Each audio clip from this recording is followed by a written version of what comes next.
আমরা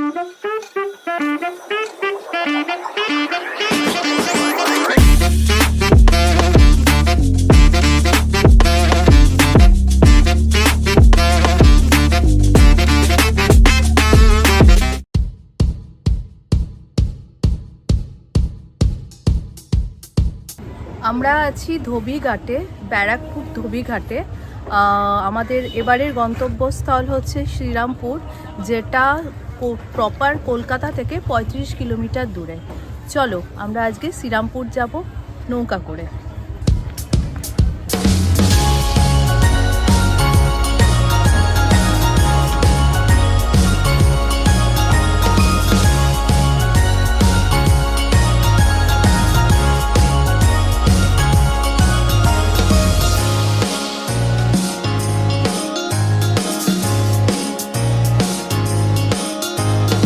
আমরা এখন লঞ্চে করে যাচ্ছি শ্রীরামপুরে।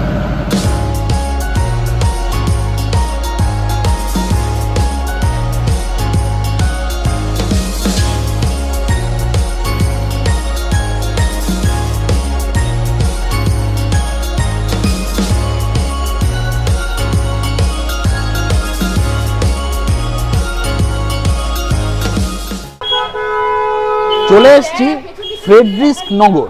নামটা খুব অচেনা লাগছে, কিন্তু এটাই ছিল এখানকার আগের নাম। দাঁড়িয়ে আছি শ্রীরামপুরে, যেটা আজকে শ্রীরামপুর একটা ড্যানিশ উপনিবেশ।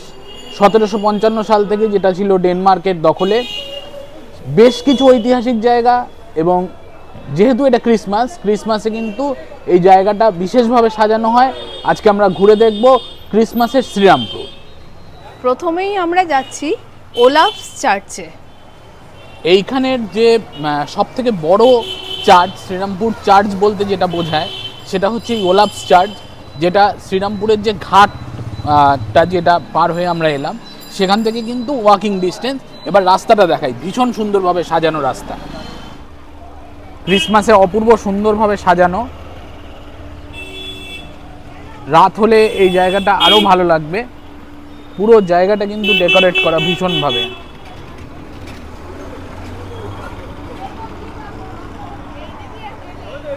এই দিকের রাস্তাটাও ডেকোরেট করা, এদিকে একটা ঘাট আছে দেখতে পাচ্ছি।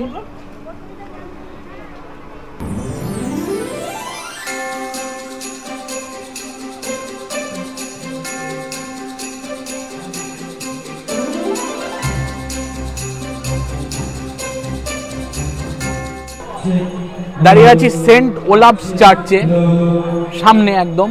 রাস্তাটা ভীষণ সুন্দরভাবে সাজানো। ক্রিসমাসে এই জায়গাটা কিন্তু ভীষণ সুন্দরভাবে সাজানো হয়। যারা পার্ক স্ট্রিটে অনেকটা দূর মনে হয় বা এই জায়গাটাকে একটু অন্যভাবে এক্সপ্লোর করতে চান, তারা কিন্তু ক্রিসমাসের সময় অবশ্যই এখানে আসতে পারেন। 1755-তে ড্যানিশ এশিয়াটিক কোম্পানি এইখানে ড্যানিশ উপনিবেশ স্থাপন করে। এই চার্চটা নির্মাণ করেন তৎকালীন ড্যানিশ গভর্নর যিনি ছিলেন এই এরিয়ার, গভর্নর ওলে বাইক তার নাম ছিল। তিনি এই চার্চটা নির্মাণ শুরু করেন 1800 সালে। 1800 থেকে 1806 সালে এটা নির্মাণ কার্য কমপ্লিট হয়। অপূর্ব সুন্দর। এবং 1805-এ, কিন্তু দুঃখের বিষয় হচ্ছে 1805-এ যিনি গভর্নর ছিলেন তিনি কিন্তু 1805-এ মারা যান। এখন আমরা দেখি চার্চটা, এই সুন্দর রাস্তাটা কীভাবে সুন্দরভাবে জায়গাটা ডেকোরেট করা হয়েছে।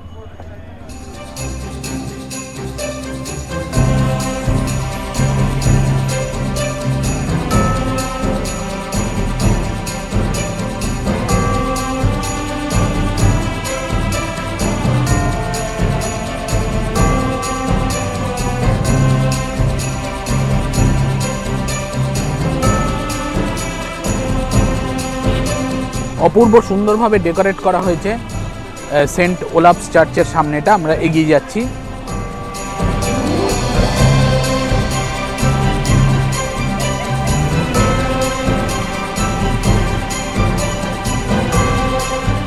এই জায়গার যে চার্চটা যিনি নির্মাণ করেছিলেন সেই গভর্নর, তিনি কিন্তু অরিজিনালি নরওয়ের লোক ছিলেন।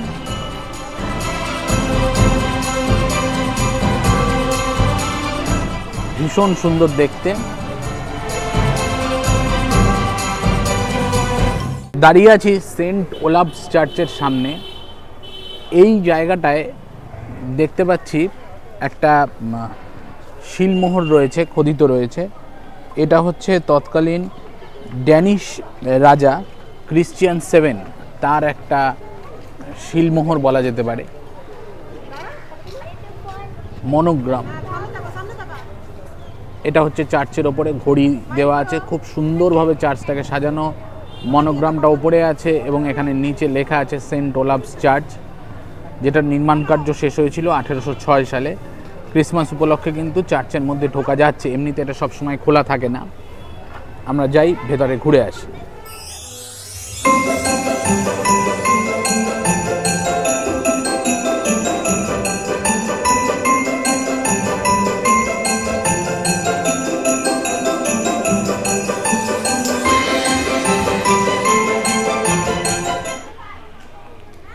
(1755 থেকে 1845) এই 90 বছর শ্রীরামপুর ছিল ডেনমার্কের অধীনে। তখন ডেনমার্ক এবং নরওয়ে একত্রিত ছিল।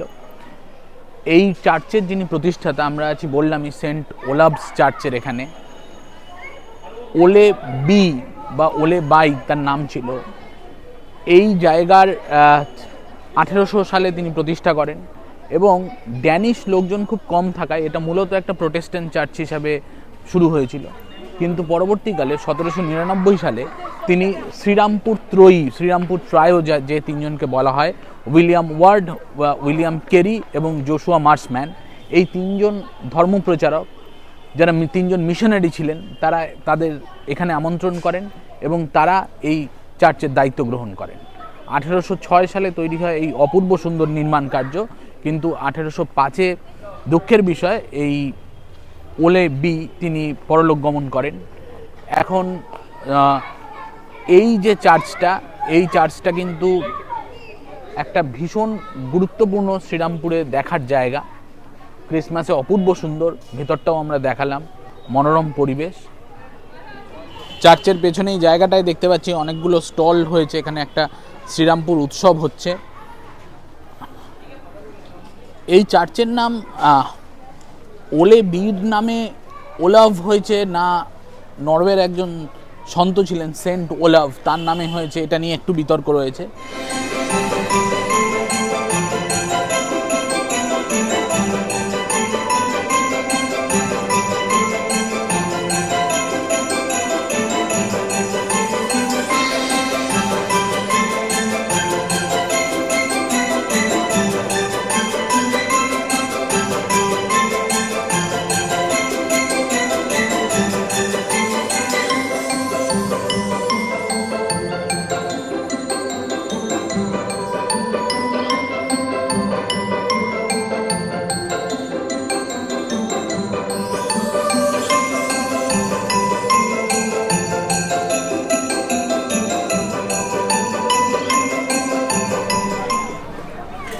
আমরা যে জায়গাটায় দাঁড়িয়ে আছি, এই জায়গাটা এমনি এটা একটা গেট, কিন্তু জায়গাটার একটা গুরুত্ব হচ্ছে যে এটাকে বলা হয় দ্য মেন গেট, যেটা 1772 সালে বানানো হয়েছিল এবং এটা পুরো শ্রীরামপুরের অ্যাডমিনিস্ট্রেটিভ কম্পাউন্ডের মেন এন্ট্রি এবং এক্সিট গেট। দেখি ভেতরে কি আছে। ভেতরে একটা বড় মাঠের মতো জায়গা রয়েছে। গেট পেরিয়ে একটা বড় মাঠ পেলাম। কিছুক্ষণ আগে এখানে খেলাধুলা হচ্ছিল, প্রচুর ছেলেমেয়েরা খেলাধুলা করছিল। পেছনেই যে বিল্ডিংটা দেখতে পাচ্ছ সেটা হচ্ছে ড্যানিশ গভর্নমেন্ট হাউস, আর পাশে একখানা বিল্ডিং দেখাচ্ছি, এটা ছিল ড্যানিশ কোর্ট, এখন যেটা শ্রীরামপুর কোর্ট। আর যে ড্যানিশ অফিসটা দেখালাম তোমাদের আগেই, সেটা হচ্ছে এখন তথ্য সংস্কৃতি বিভাগের একখানা অফিস তৈরি করা হয়েছে।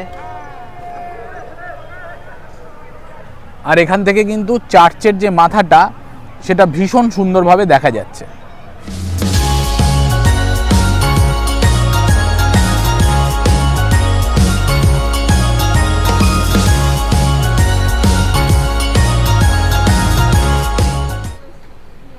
শ্রীরামপুর ত্রয়ো ইতিহাসের একটা অন্যতম আলোচ্য জায়গা। শ্রীরামপুরে তিনজন ইংরেজ তারা এসছিলেন, তিনজন মিশনারি। একজন হচ্ছেন উইলিয়াম কেরি, একজন উইলিয়াম ওয়ার্ড এবং আরেকজন হচ্ছেন জোশুয়া মার্সম্যান। তার মধ্যে উইলিয়াম কেরি, যিনি সবথেকে বিখ্যাত ছিলেন, বহু কাজ করেছেন এখানে। উইলিয়াম কেরির এসেছিলেন একটু আগে, তিনি ছিলেন পেশায় একজন শু মেকার, এবং জোশুয়া মার্সম্যান ছিলেন একজন স্কুল শিক্ষক, এবং ওয়ার্ড ছিলেন একজন প্রিন্টার, মুদ্রক। এখন এই তিনজন এসে এই বাড়িটাতে প্রথম বসবাস করেছিলেন, এবং যেটা পরবর্তীকালে শ্রীরামপুর জননগর ব্যাপটিস্ট চার্চ হয়েছে। আমরা দেখব এই জায়গাটার ভেতরে কি আছে।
আমরা এখন এসেছি ইম্যাকুলেট কনসেপশন চার্চ শ্রীরামপুরে। এটা একটা ক্যাথলিক চার্চ।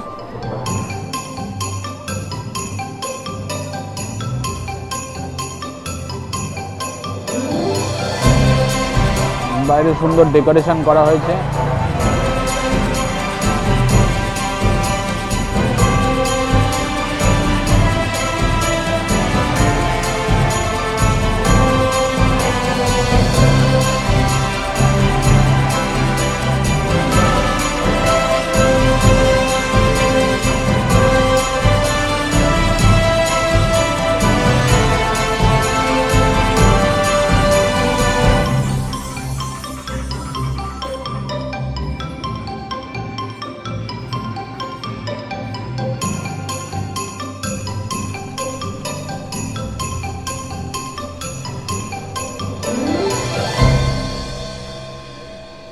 আমরা দাঁড়িয়ে আছি শ্রীরামপুর কলেজের মেন গেটের সামনে। আগে শ্রীরামপুর কলেজের একটা জায়গা থেকে আমরা ছবি নিচ্ছিলাম। এটা হচ্ছে যেটা ফাংশনাল গেট। 1818 সালের শ্রীরামপুর ট্রায়ো দ্বারা এটা প্রতিষ্ঠিত হয়, অর্থাৎ ক্যারি, মার্সম্যান এবং ওয়ার্ড। এই কলেজের কিন্তু দুটো পার্ট রয়েছে, একটা হচ্ছে থিওলজিক্যাল পার্ট, আরেকটা হচ্ছে যেখানে ফ্যাকাল্টির দুটো পার্ট বেসিক্যালি, আরেকটা হচ্ছে যেখানে নর্মাল সায়েন্স, কমার্স, আর্টস এগুলো পড়ানো হয়। এরিয়াটা একটু দেখাই। রাত্রিবেলা, এখন অন্ধকার চারিদিক। এইটা কিন্তু ভারতবর্ষের মানে পুরনো দিক থেকে 4 নম্বর ওল্ডেস্ট কলেজ।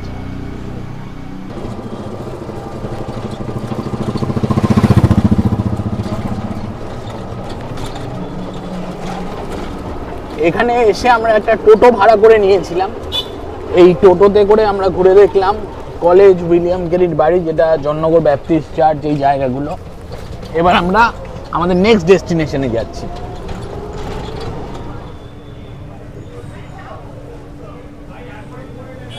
আমরা দাঁড়িয়ে আছি ডেনমার্ক ট্যাভার্নে।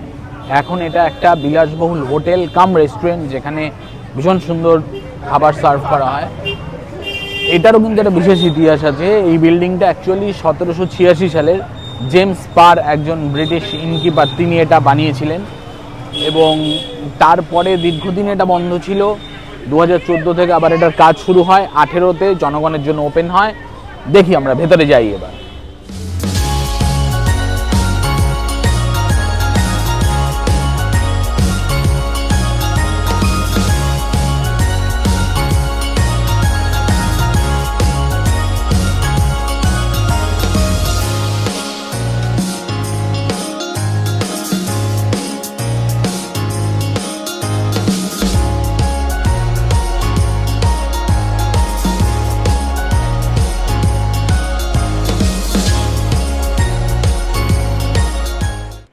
আমরা বসে আছি ডেনমার্ক টাভার্নার ওয়েটিং রুমে, দূরে অগ্নি বসে, এখানে আমি।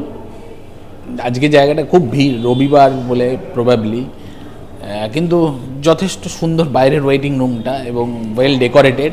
এখানে যেটা বলছিলাম যে জেমস পার বলে একজন ইনকিপার, তিনি এটা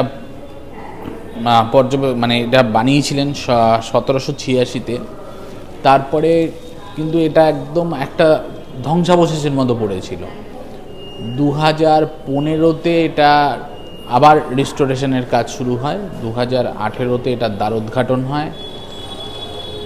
ভীষণ ঐতিহ্যপূর্ণ জায়গা। প্রায় আধ ঘন্টা হয়ে গেল আমরা ওয়েটিংয়ে বসে আছি। দেখি ভেতরটা গেলে ভেতরটা দেখাচ্ছি কীরকম। অনেকক্ষণ অপেক্ষা করার পর চলে এসছে চিকেন স্নিটজেল। এটা বেশ বড় সাইজের একটা কাটলেট টাইপের জিনিস, সঙ্গে স্টাফড পটেটো, একটা পেঁয়াজ দিয়ে সার্ভ করা হয়েছে। দেখি কীরকম খেতে। ডেনমার্ক ট্যাভার্নে খাওয়া দাওয়া করলাম। খাওয়া দাওয়াটা যতটা শুনেছিলাম সেরকম আমার ঠিক লাগলো না। যে প্রচুর কন্টিনেন্টাল ডিশের অপশান আছে সেরকম কিন্তু নয়। ম্যাক্সিমামই যেরকম আমরা বিভিন্ন রেস্টুরেন্টে খাওয়া দাওয়া খাই সেরকম, এবং কন্টিনেন্টাল ডিশগুলোর দাম বেশ খানিকটা বেশি। সুতরাং এটাকে আমার ওভার হাইপ মনে হলো, এবং সার্ভিসিং, ওয়েটিং টাইম সব কিছুই অনেকটা বেশি। ভীষণ স্লো খাবার জায়গাটা। যাই হোক, একটা নতুন এক্সপিরিয়েন্স হলো, তার কারণ এটার হেরিটেজটা অনস্বীকার্য। আর আজকের মতো শ্রীরামপুর ঘোরা আমরা এখানেই শেষ করছি। আমরা চলে এসেছি আবার শ্রীরামপুর ঘাটে। ঘাট পার হয়ে চলে যাব ব্যারাকপুরে। ব্লগটা তোমাদের কেমন লাগলো জানাবে, ভালো লাগলে লাইক, শেয়ার অ্যান্ড কমেন্ট করবে। আর যারা এখনও আমার চ্যানেল সাবস্ক্রাইব করোনি তারা অবশ্যই সাবস্ক্রাইব করে দেবে। টাটা। টাটা।